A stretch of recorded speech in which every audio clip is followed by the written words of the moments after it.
So now we're going to make a fruit leather using the leftover fruit solids that we had from making our syrup.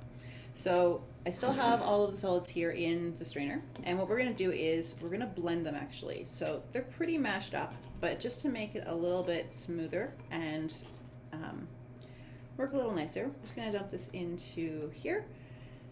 And then we're going to blend it just with a hand blender. If you had a food processor or just a regular blender, you could also use that, but anything just to make it a little bit smoother would be great.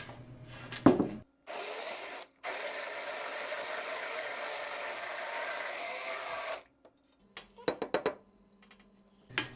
that's it for that. And then this is super simple. So what you're going to do is you're going to take your fruit puree and you're going to pour it onto, again, some parchment paper or on a tray.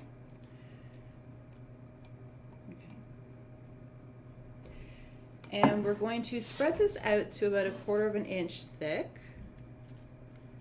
Okay, so fairly evenly.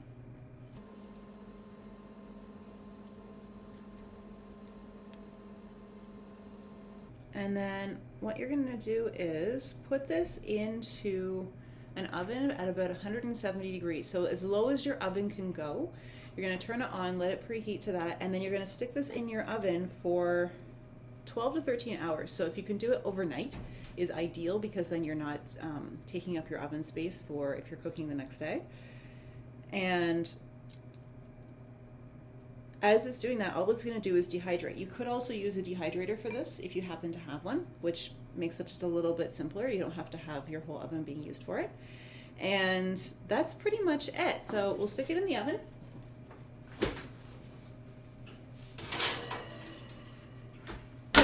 And then when it comes out, it's going to be a little bit tacky, but it's also going to be a lot thinner and dry. So this is one that I made actually yesterday. This is just a blueberry one. And just on the parchment paper. And then what you're going to do is you're going to roll it. So you could just take it off and munch it, which I've done. But you could also just roll it up. It's like a giant fruit roll-up. Okay. And then from there, using scissors, you can cut it into strips, and then that way people can peel it off as they're actually eating it. But it means that you end up with a really nice, tasty snack using just what was left over from the syrups that we did before, so that you're not wasting any of the fruit solids there.